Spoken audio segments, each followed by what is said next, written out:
2장 1절에서 11절까지입니다. 구약성경 464쪽 사무엘하 2장 1절에서 11절까지, 사무엘하 2장 1절에서 11절, 464쪽입니다.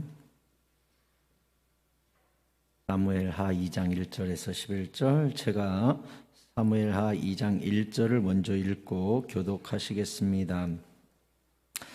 그 후에 다윗이 여호와께 여쭈어 아뢰되 내가 유다 한 성읍에 올라가리이까? 여호와께서 이르시되 올라가라. 다윗이 아뢰되 어디로 가리이까? 이르시되 헤브론으로 갈지니라.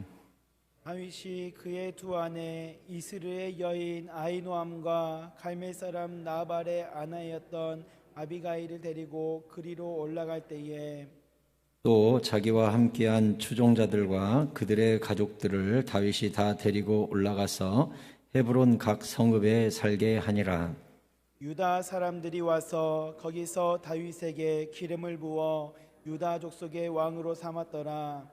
어떤 사람이 다윗에게 말하여 이르되 사울을 장사한 사람은 길르앗 야베스 사람들이니이다 하매 다윗이 길르앗 야베스 사람들에게 전령들을 보내 그들에게 이르되 너희가 너희 주 사울에게 이처럼 은혜를 베풀어 그를 장사하였으니 여호와께 복을 받을지어다. 너희가 이 일을 하였으니 이제 여호와께서 은혜와 진리로 너희에게 베푸시기를 원하고 나도 이 선한 일을 너희에게 갚으리니 이제 너희는 손을 강하게 하고 담대히 할지어다. 너희 주 사울이 죽었고 또 유다 족속이 내게 기름을 부어 그들의 왕으로 삼았음이니라 하니라. 사울의 군사령관 넬의 아들 아브넬이 이미 사울의 아들 이스보셋을 데리고 건너가 길르앗과 아술과 이스라엘과 에브라임과 베냐민과 온 이스라엘의 왕으로 삼았더라. 사울의 아들 이스보셋이 이스라엘 왕이 될 때에 나이가 40세이며 2해 동안 왕위에 있으니라. 유다 족속은 다윗을 따르니 같이 읽겠습니다. 다윗이 헤브론에서 유다 족속의 왕이 된 날의 수는 7년 6개월이더라. 아멘. 할렐루야. 주님의 은혜와 평강이 여러분과 함께 하시기를 축복합니다. 옆 사람과 인사하실까요? 잘 오셨습니다. 은혜 많이 받고 가세요. 고맙습니다. 오늘은 다윗이 유다의 왕이 되다라는 제목으로 말씀드리겠습니다. 사울 왕이 이제 길보아 전투에서 길보아 산에서 죽게 되고 요나단도 죽고 이제 사울의 가문이 거기서 이제 전쟁 중에 많이 죽게 되었습니다. 그래서 이스라엘이 이제 왕이 없는 상태고 다윗은 블레셋에 머물러 있었죠. 블레셋에 머물러서 이스라엘의 왕이 이미 죽어버렸는데 블레셋에 있을 이유가 없었습니다. 그래서 하나님께 다시 이제 이스라엘로 돌아가야 되는 상황이 된 것이죠. 그래서 다윗은 일찍이 기름을 부어 사울 왕 다음으로 네가 왕이라는 것을 이미 예언을 받았었기 때문에 이제 사울이 죽었으니까 당연히 이스라엘로 돌아갈 때가 됐다라고 생각을 합니다. 그럼 이제 들어가서 무주공산인 그 땅에 나를 따르라 하면 되겠죠. 그래도 사실 뭐라고 할 사람도 없고 군사력을 다윗처럼 강력하게 갖고 있는 사람도 별로 없을 테니까 해볼 만한 일이었습니다. 그런데 다윗은 이때가 기회다라고 상황을 보는 것이 아니라 이 상황을 허락하신 하나님의 뜻은 정확히 무엇인가를 묻기로 합니다. 그래서 1절에 그 후에 다윗이 여호와께 여쭈어 아뢰되 내가 유다 한 성읍으로 올라가리까? 하고 하나님께 물었습니다. 여호와께서 이르시되 올라가라. 다윗이 아뢰되 어디로 가리이까? 이르시되 헤브론으로 갈지니라. 이렇게 주님께서 구체적으로 응답을 해 주셨습니다. 이제 다윗이 유다에 들어가서 북이스라엘과 남유다로 갈라진 곳에 남유다의 이제 왕이 되는 모습이거든요. 그런데 이 남유다의 첫 출발이 어디에 있다는 것을 알 수가 있습니까? 바로 기도였습니다. 기도로 남유다가 처음 토대를 놓게 된 것이죠. 나라의 출발이 하나님께 있었고 다윗은 기도 위에 나라를 세웠습니다. 사랑하는 성도 여러분들, 내 앞에 일이 갑자기 활짝 열리고 대적이 다 사라졌다고 그래서 할렐루야 응답이네 하고 내 뜻대로 걷지 마십시오. 아무리 환경이 열린다 할지라도 그 환경 뒤에 모든 우주 역사를 쥐고 절대 주권을 가지신 하나님께 꼭 묻고 움직이시기 바랍니다. 그게 성령의 사람입니다. 하나님은 언제나 대답할 준비가 되어 있거든요. 시편 119편 2절에 여호와의 증거들을 지키고 전심으로 여호와를 구하는 자는 복이 있도다. 아멘. 전심으로 여호와의 뜻을 구하고 하나님이 이 길을 열어주셨는지 묻고 이 사람은 복이 있어요. 그래서 사도행전에 다윗의 인생을 이렇게 요약했습니다. 13장 36절에 다윗은 당시에 하나님의 뜻을 따라 섬기다가 잠들어 그 조상들과 함께 묻혀 썩음을 당하였으되 이렇게 이야기합니다. 다윗에 대해서 성경이 뭐라고 요약하고 있어요? 우리가 욥기를 보면 욥기 요약이 나오죠. 그와 같이 악에서 떠난 자가 없더라, 당대의 의인이더라 라는 이력서가 딱 나오잖아요. 근데 다윗의 이력서는 딱 여기 뭐라고 나왔어요? 다윗은 당시에 하나님의 뜻을 따라 섬기다가 잠든 자. 성경이 얼마나 명확한지 몰라요. 다윗의 삶을 사무엘 상하 열왕기를 쭉 거쳐서 요약해보면 그의 삶은 어떤 삶이었다? 하나님의 뜻을 따라 섬기다가 죽은 자였다. 성경이 이렇게 명확하게 기록하고 있는 거예요. 그러니 다윗의 삶 속에서 기도는 뗄래야 뗄 수가 없죠. 왜요? 기도해야 하나님의 뜻을 아니까. 우리가 기도 생활하는 이유가 무엇입니까? 주께서 나를 향하신 하나님의 뜻을 알기 위해서 기도하는 거 아닙니까? 네, 다윗은 한마디로 이야기하면 하나님의 뜻을 행하는 사람, 기도의 사람, 그리고 모든 일 앞에 여호와께 예배하는 사람. 그의 삶은 그렇게 요약이 되는 거예요. 그러니 다른 성경에서 다윗의 후손들이 되는 왕들에게 하나님은 지속적으로 말씀하시기를 내 종 다윗의 길로 네가 간다면 내가 너에게 복을 줄 것이다. 하지만 네가 여호사밧의 이 여로보암의 길로 간다면 내가 너를 징계할 것이다. 성경이 늘 그렇게 양분된 사람의 표본을 세웁니다. 여로보암의 길로 가는 자, 다시 말해 우상숭배로 가는 자, 다윗의 길로 가는 자, 다시 말해 하나님의 뜻을 늘 묻고 순종하는 자, 그 양당 간의 길을 선택하게 되어 있다 이 말이에요. 사랑하는 성도 여러분, 다윗의 길을 선택하시기 바랍니다. 하나님의 뜻을 묻고 늘 깨닫고 늘 순종하는 그 사람. 이 저녁에 여러분 기도하러 오셨습니까? 요한일서 5장 14절에 보면 그를 향하여 우리가 가진 바 담대함이 이것이니 그의 뜻대로 무엇을 구하면 들으심이라. 아멘. 다윗의 기도는요 100% 응답입니다. 다윗은 기도했다 그러면 응답이 돼요. 왜 그렇게 다윗은 응답을 잘 받고 하나님께 물으면 구체적으로 헤브론으로가 도시까지 찍어주는 이런 응답이 왜 다윗에게 있을까요? 하나님의 뜻대로 간구하니까, 하나님의 뜻이 어디 있는가를 늘 물으니까, 그러니까 응답률 100%인 거예요. 나의 뜻을 꺼내놓고 하나님께 도와달라고 무조건 내 편 들어야 된다고 내 뜻대로 해줘야 된다고 생떼 쓰는 기도를 한 게 아니라, 사실 다윗이 이렇게 사울에게 쫓기는 삶을 살다가 이스라엘로 들어가는 것이 지금 15년 만이에요. 15년 동안 타향살이 하다가 지금 사울 왕이 죽어서 본국으로 돌아가는 거예요. 얼마나 해방감과 얼마나 청량감과 얼마나 시원한 마음이 여기 있겠어요. 근데 그 상황에서도 물어요. 다윗은 물어요. 할렐루야 응답 주셨네, 드디어 돌아가서 내가 왕 되면 되겠네가 아니라, 하나님 유다로 들어가도 됩니까? 들어가라. 어느 도시로 가야 됩니까? 헤브론. 끝까지 묻고 움직이니 하나님이 다윗을 안 예뻐할래? 안 예뻐할 수가 없죠. 뭘 하든지 모르니까, 그의 뜻대로 간구를 하니까.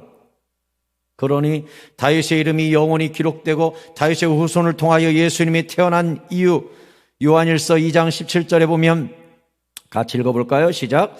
이 세상도 그 정욕도 지나가되 오직 하나님의 뜻을 행하는 자는 영원히 거하느니라. 아멘. 하나님의 뜻을 행하는 자는 영원한 복을 받게 된다 그랬습니다. 다윗은 끊임없는 순종의 사람, 듣는 사람, 충성하는 사람, 나의 뜻이 아니라 하나님의 뜻에 집중하는 사람, 그의 이름이 영원히 기록된 이름이 된 거예요. 사랑하는 성도 여러분, 기도하시고 깨달으시고 순종하심으로 말미암아 하나님께 영원히 기록되는 이름들이 다 되시기를 축원합니다. 하나님의 명령대로 다윗은 헤브론으로 갑니다. 2절에 다윗이 그의 두 아내 이스라엘 여인 아히노암과 갈멜 사람 나발의 아내였던 아비가일을 데리고 그리로 올라갈 때에 또 자기와 함께한 추종자들과 그들의 가족들을 다윗이 다 데리고 올라가서 헤브론 각 성읍에 살게 하니라 그랬어요. 그러니까 헤브론이 지역 이름인 거죠. 지역 이름, 도시 이 성 이름인 게 아니라 그 헤브론이라는 지역에 여러 성읍들이 있는데 이 600명의 가족들이 다 찢어져 가지고 이제 헤브론 지역에 정착을 하게 됐다는 거예요. 그럼 하나님이 많고 많은 땅 중에 유다 땅 헤브론으로 다윗을 가라고 말씀하신 이유가 무엇일까요? 성경에서 헤브론이 가진 지리적 위치, 역사적 위치를 한번 살펴보겠습니다.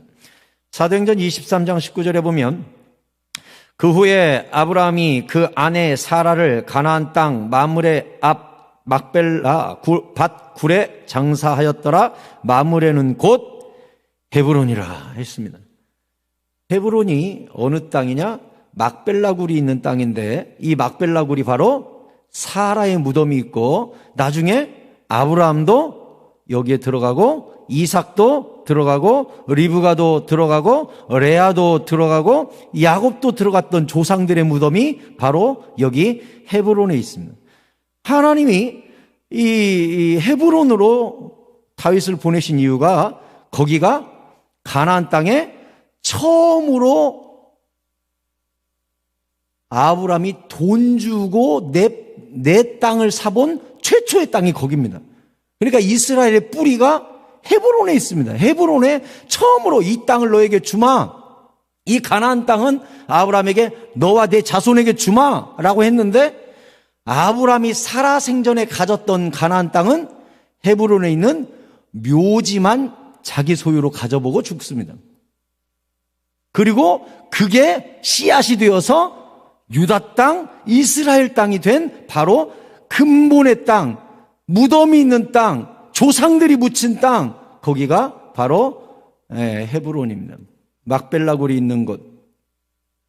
나중에 여호수아를 중심으로 가나안을 정복할 때 가나안이 이 갈렙이 이 산지를 내게 주소서라고 해서 다시 출애굽해가지고 돌아왔던 가나안 정복 전쟁에서 헤브론을 다시 찾은 자가 갈렙입니다.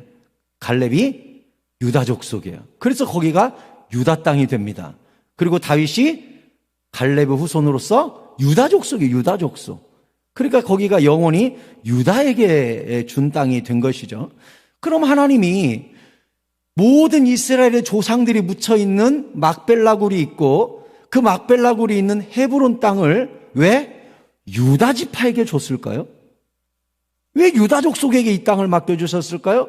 그리고 여러분도 잘 알다시피 유다 족속을 통해 다윗의 후손을 통해 누가 태어나죠?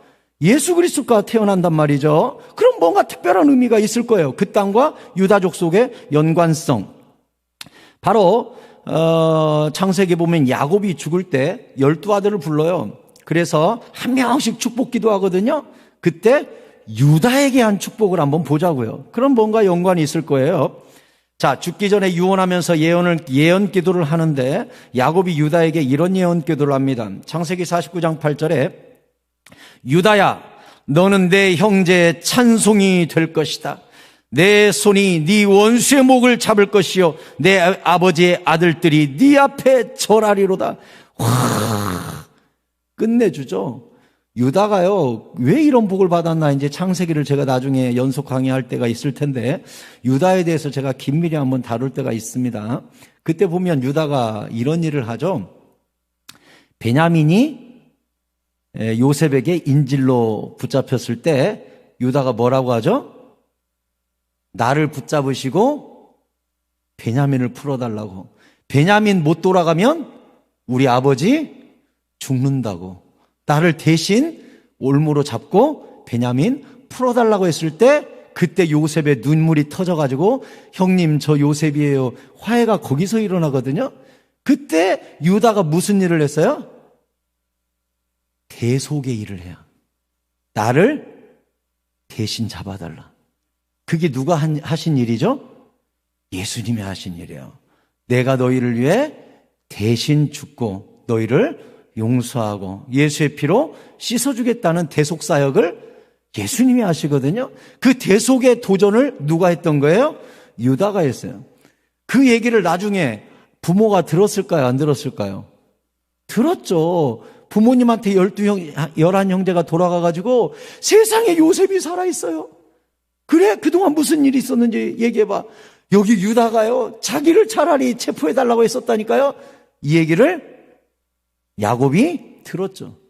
그게 야곱 머리에 깊이 남았고 굉장히 유다에게 고마운 마음이 남았습니다. 그래서 유언할 때 유다에게 이런 축복을 해요. 다른 형제가 다 너한테 절하는 날이 올 것이다. 바로 메시아 예언이 나오고 있어요. 그래서 이렇게 되어 있습니다. 9절에 유다는 사자 새끼로다. 내 아들아 너는 움킨 것을 찢고 올라갔도다. 그가 엎드리고 웅크림이 수사자 같고 암사자 같으니 누가 그를 범할 수 있으랴.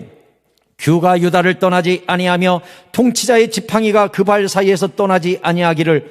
그러니까 유다 지파에서 영원히 왕이 탄생한다는 예언이죠. 지팡이가 규란 왕이 들고 있는 지팡이를 뜻하거든요. 왕의 지팡이가 유다를 떠나지 않는다. 그러니까 다윗의 후손을 통해 1000년 동안 왕이 나오거든요. 그 후에 이제 예수님이 태어나잖아요. 그러면서 뭐래요? 실로가 오시기까지 이르리니. 이 실로가 누구예요? 예수님이에요. 예수님이 태어날 때까지 유다에서부터 왕위는 끊어지지 않을 것이다. 이렇게 야곱이 예언을 했습니다. 그에게 모든 백성이 복종하리로다.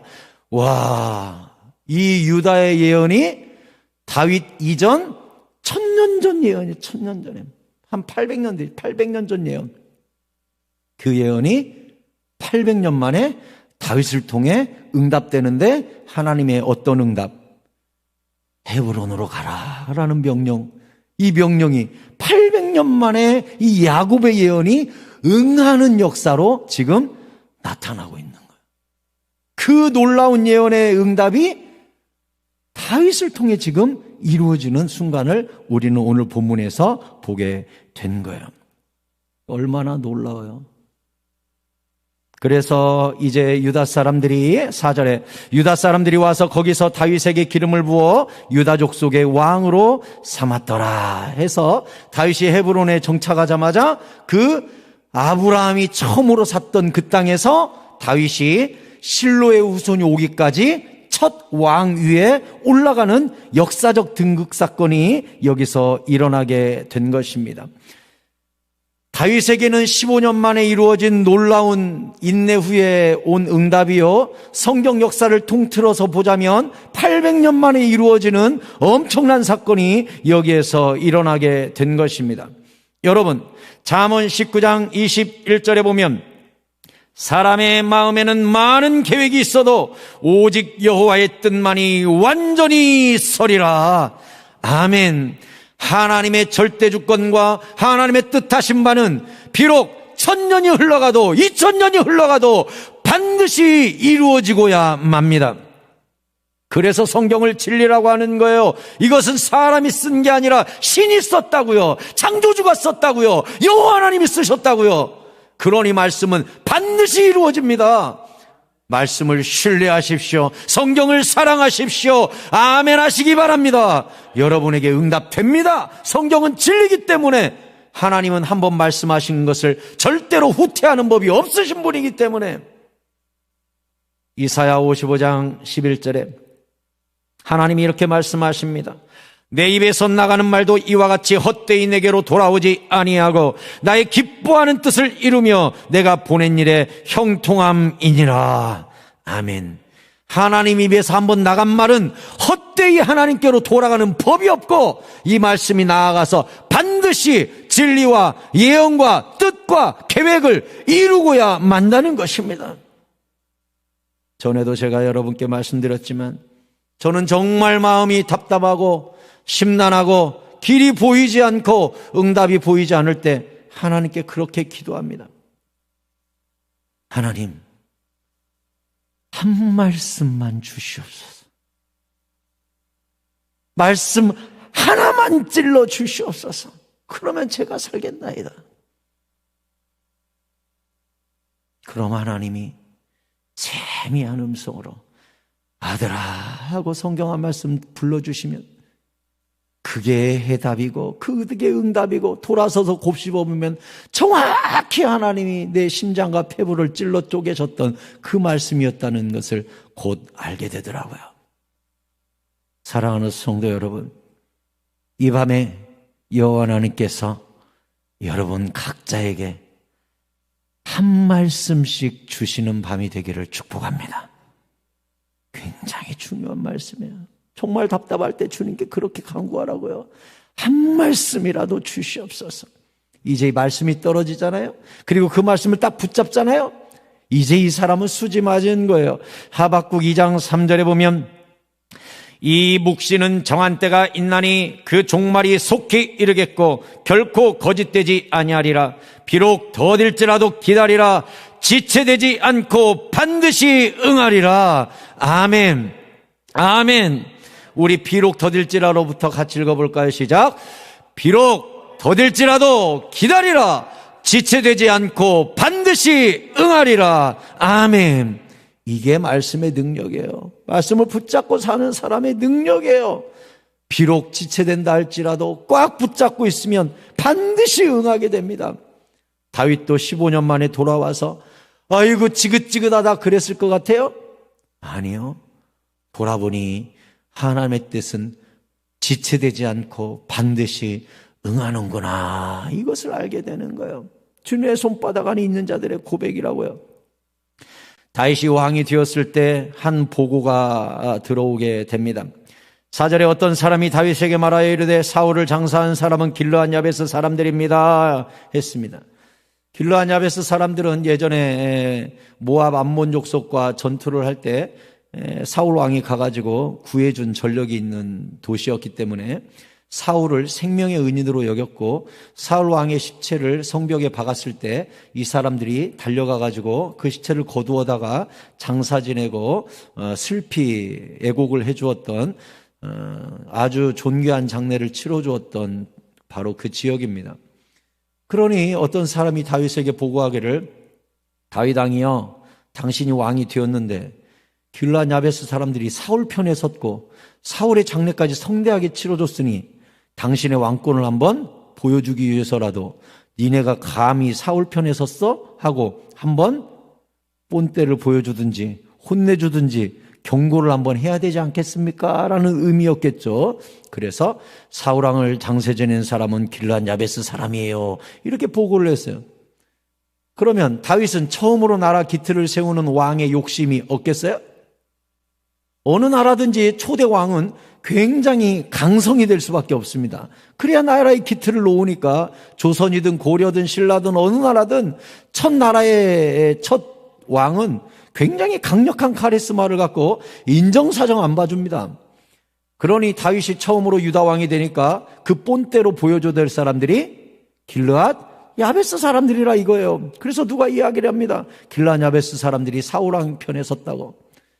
그러면 다윗이 뭐라고 이 사람들한테 회답을 했을까요? 5절에 다윗이 길르앗 야베스 사람들에게 전령들을 보내 그들에게 이르되 너희들 조심해 이랬나요?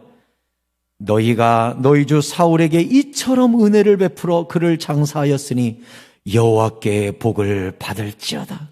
너희가 이 일을 하였으니 이제 여호와께서 은혜와 진리로 너희에게 베푸시기를 원하고 나도 이 선한 일을 너희에게 갚으리니 이제 너희는 손을 강하게 하고 담대히 할지어다. 너희 주 사울이 죽었고 또 유다 족속이 내게 기름을 부어 그들의 왕으로 삼았음이니라 하니라. 다윗이 전령문에서 뭐라 그랬어요? 너희들이 그렇게 존귀하게 사울왕을 장례 지내주고 은혜를 베풀었으니 나도 기회가 되면 너희에게 은혜를 베풀 것이다. 그리고 너희는 손을 강하게 하고 담대히 하라. 그 말은 내가 해코지할 거라고 두려워하지 마라. 나는 너희에게 오히려 빚진 자고 사울왕의 장례를 잘 치러준 너희에게 복을 베풀 사람이니까 염려하지 마라. 이렇게 그 도시, 그 지역 사람들의 마음을 달래주었다는 거예요. 여러분, 왜 다윗이 장차 유다 왕일 뿐만 아니라 북이스라엘까지 통틀어 이스라엘 전체의 왕이 될 수 있었는지 아시겠습니까? 다윗은 품었어요. 모든 사람을 품었어요. 사울 편이냐 다윗 편이냐가 아니라 우리는 같은 민족이요, 같은 하나님을 섬기는 하나님의 백성이라는 이 의식을 갖고 있었어요. 같은 조상에게서 태어난 12지파의 후손일 뿐이지 네 편 내 편이 어딨냐 이거예요. 그래서 하나님이 다윗을 유다 왕일 뿐만 아니라 7년 이후에는 남북 이스라엘을 통틀어 통일 왕국의 왕으로 하나님이 세우신 이유가 그의 그릇이 유다를 담고도 남는 그릇이었기 때문에 그래요. 사랑하는 성도 여러분, 저는 여러분께 자주 말씀을 드립니다. 하나님은 그릇만큼 주신다고. 5,000원짜리 하나 갖고 덜덜덜 떨면 그만큼 주십니다. 5억을 가지고도 눈 하나 깜짝하지 않는 사람에게 그만큼을 하나님이 주십니다. 한 10억 줘놨더니 교만하고 잘난 척하고 하나님 무시하고 예배를 떠났다? 절대 하나님이 주실 리가 없죠. 죄 짓는데 그걸 주시겠습니까? 그게 축복이 됩니까? 세상에선 축복이지만 영적으로는 저주인데 하나님이 그걸 주시겠습니까? 여러분, 하나님께 무엇인가 받고 싶거든 그릇을 준비하시기 바랍니다. 어떤 그릇이요? 믿음의 그릇, 심령의 그릇. 그래서 이스라엘을 품어버리면 하나님이 이스라엘을 맡기실 것이고, 지극히 작은 일에 충성하였으니 종아 내가 더 큰 것으로 너에게 맡기리라. 충성이 또 다른 충성을 낳고 그 충성이 더 큰 칭찬을 낳는 것이 성경의 법칙이라는 거예요. 빌립보서 2장 13절에 보면 너희 안에서 행하시는 이는 하나님이시니 자기의 기쁘신 뜻을 위하여 너희에게 소원을 두고 행하게 하시나니 모든 일을 원망과 시비가 없게 하라. 아멘. 교회 일 하다 보면 얼마든지 네 편, 내 편 뜻이 부딪히는 일들을 수없이 만납니다. 어떻게 인간이 다 똑같습니까? 10이면 10가지 마음이 있고 100이면 100가지 마음이 있는데, 그런데 교회는 어떻게 가는 것이냐? 그릇 큰 사람들이 모든 사람을 품어 원망과 시위가 없이 가는 것을 교회의 공동체라고 하는 거예요. 특별히 기도하는 여러분 중에는 우리 교회 리더들이 참 많이 있습니다. 부장님, 장로님, 회장님, 부서장들, 여러분들 다 리더들이 많습니다. 여러분에게 다윗의 마음과 다윗의 심정과 다윗의 그릇이 여러분에게 함께 있어서 모든 일을 원망과 시비가 없게 하고 포용하고 기다려주는 큰 그릇의 사람들이 다 되시기를 바랍니다. 하나님은 얼만큼 주신다고요? 얼만큼 주신다고요? 따라서 하세요. 그릇만큼, 그릇만큼. 아멘. 그릇만큼 주세요. 믿음의 그릇만큼. 다윗의 그릇은 원수 사울 편에 섰던 지역까지도 품는 넓은 그릇이었기 때문에 장차 하나님께서 북이스라엘까지 7년 후에 맡겨주셔요.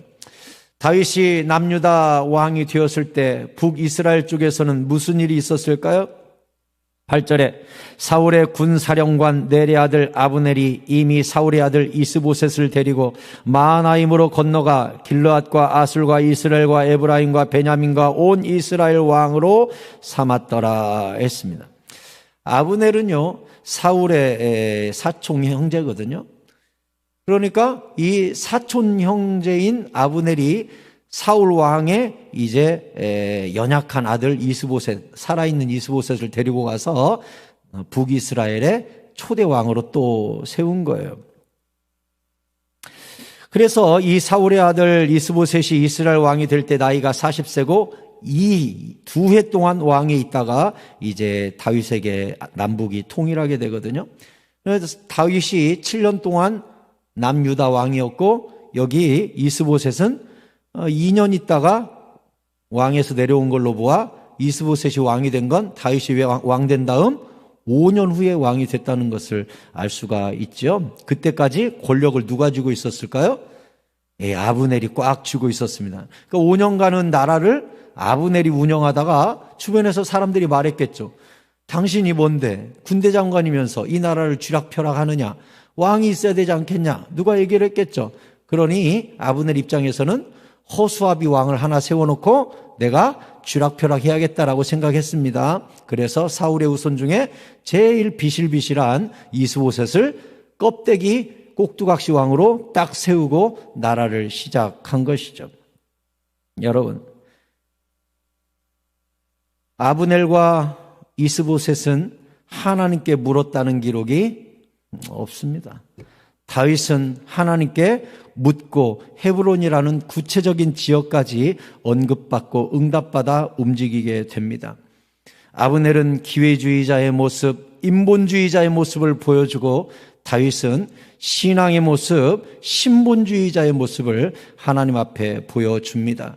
국가의 뿌리가 두 나라가 극명하게 다릅니다. 한 나라는 하나님께 기도하고 하나님이 일러준 땅에서 조상 대대로 묻혀있는 조상의 묘지를 끌어안고 시작한 정통성을 가진 나라요, 하나는 사촌 형님이 와가지고 이놈아 이리와 꼭두각시 세워놓고 쥐락펴락하는 말도 안 되는 나라가 시작되게 됩니다. 결국 하나님이 함께 하시는 나라와 인본주의와 권력이 판치는 나라가 함께 세워졌을 때 어떤 일이 일어났을까요? 사무엘하 3장 1절을 같이 읽겠습니다. 시작. 사울의 집과 다윗의 집 사이에 전쟁이 오래매 다윗은 점점 강하여 가고 사울의 집은 점점 약하여 가니라. 아멘. 다윗의 집은 어디예요? 유다예요. 남유다. 사울의 집은요? 북이스라엘. 두 나라가 같이 역사와 시간이 가고 있는데 다윗의 집은, 다윗의 왕국 유다는 점점 강성하여지고, 희한하게 북이스라엘은 여러 지파가 연합한 나라인데도 불구하고 점점 쪼그러들더라 이거예요. 무엇의 차이예요? 뿌리의 차이예요. 그 뿌리가 믿음에 있고 하나님께 있고 절대 주권을 가지신 여호와 하나님께 뿌리를 내리고 있는 나라는 점점 강하여 가고, 인본주의와 사람의 생각에 의해서 세워진 나라, 하나님을 배제하고 권력에 취하여 세워진 나라는 점점 약해져 갔다고 성경이 이야기하고 있습니다. 사랑하는 성도 여러분, 늘 기도하고 늘 주님 편에 서고 늘 주님의 대리자가 되고 늘 주님의 뜻에 순종하는 주님의 자녀들이 되시기 바랍니다. 뿌리를 시냇가에 뻗으십시오. 뿌리를 성경에 두십시오. 뿌리를 기도에 두십시오. 뿌리를 예배에 두십시오. 뿌리를 하나님의 뜻에 내리십시오. 여러분의 집과 여러분의 가문과 여러분의 삶이 점점 강하여져 가고, 우리를 대적하는 인본주의의 나라와 사람의 땅은 점점 약하여지는 역사가 우리에게 일어남을 절대적으로 신뢰하시기 바랍니다. 말씀을 맺겠습니다. 다윗처럼 하나님의 뜻을 행하다 잠든 자라는 이력서를 남길 수 있다면 얼마나 감사한 일입니까? 서울의 동작동에 가면 동작 국립묘지가 있죠. 제가 서울에 있을 때 어린 우리 아이들 데리고 한번 국립묘지를 갔습니다.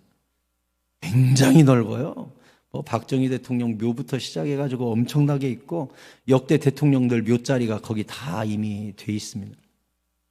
가면 장군묘역, 무슨 묘역, 6.25 때 쭉 있거든요. 그래서 이제 산책을 한 거죠, 애들이랑. 그래서 우리 애들이랑 전시실 앞을 지나서 옆에 이제 또 한 달 후쯤 가보면 거기가 벚나무가 굉장히 많은데 거기는 수양벚꽃이라 그래가지고 벚나무 줄기가 땅까지 늘어져요. 그러니까 사진을 찍으면 벚꽃이 폭포처럼 쏟아져서 굉장히 예쁩니다. 그러니까 사진 찍으러 사람들이 참 많이 와요. 우리가 갔을 때는 이제 약간 추울 때였기 때문에 꽃이 피는 계절은 아니었어요. 그래서 한 바퀴 쭉 돌고 이 왼쪽에 큰 묘역 사이로 이렇게 걸어 내려오는데 희한하죠? 갑자기 옆에 있는 묘를 보고 싶다는 생각이 딱 들어요. 희한해요, 그날따라. 그냥 쭉 내려오다가 이 묘는 누구 거지? 하고서 그냥 괜히 보고 싶은 거죠. 그래서 그냥 애들 막 챙겨서 내려오다가 그 묘를 딱 봤는데 주기철 목사님 묘가 거기 있습니다. 주기철 목사님이라고 애국지사 주기철이라고 써 있어요. 깜짝 놀라가지고 주기철! 너무 놀랐어요, 제가. 저는 주기철 목사님 묘가 동작도 국립묘지에 있다는 걸 들어보지도 못했고 그날 제가 처음 봤기 때문에 너무 놀랐어요. 그래서 애들한테 야, 주기철 목사님이 어떤 분인 줄 알아? 일제시대 때 말이야. 막 얘기를 해주고 그 앞에서 사진을 같이 찍었어요. 주기철 목사님 묘에 뭐라고 써있을 것 같아요? 나는 부활이요 생명이니 나를 믿는 자는 죽어도 살겠고 라는 성경 구절이 거기 딱 써 있습니다. 주를 위하여 살다 주를 위하여 죽은 그 주기철 목사님 묘가 딱 거기 그렇게 써 있어요. 저는 그때부터 그런 생각을 했던 기억이 나요. 나는 내 묘비명에 어떤 말을 남길 것인가. 그때부터 심각하게 생각을 했어요. 주기철 목사님의 묘를 만나고 나서부터. 벌써 지금으로부터 근 20년 가까이 돼버렸어요. 그러면서 그때부터 얼마나 고민을 하는지 몰라요. 나도 내 묘에 무슨 말을 쓰고 죽을 것인가.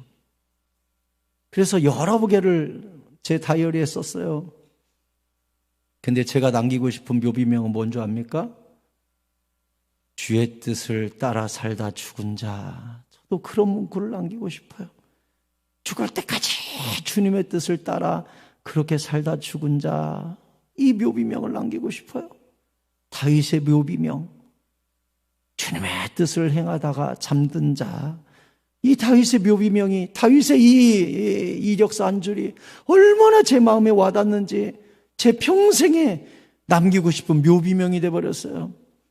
주여, 제 묘에 죽을 때까지 주의 뜻을 찾다가 주의 뜻을 행하다가 그렇게 죽은 자로 남길 수 있다면 얼마나 아름다운 묘비명이 될까요? 그런 생각을 합니다. 다윗의 묘비명이나 똑같죠? 여러분에게 여러분의 후손들이 기억하기를 우리 아버지는 우리 어머니는 평생에 하나님 뜻이 뭔가를 깨닫기 위해 기도하시다가 하나님의 뜻이 깨달아지면 끝끝내 순종하다가 그렇게 하나님의 뜻을 행하다가 죽으신 분이야 라고 묘에 남을 수 있다면 얼마나 감사한 일이 되겠습니까? 이 다윗의 묘비명, 기도로 시작한 나라의 이 묘비명이 여러분 모두에게 거룩하고 아름다운 기록이 동일하게 될 수 있기를 예수 그리스도의 이름으로 축복합니다. 우리 같이 찬양하고 기도하겠습니다. 하나님이시여 하나님이시여 주는 나의 하나님이시로다. 다윗의 믿음을 생각하시면서 함께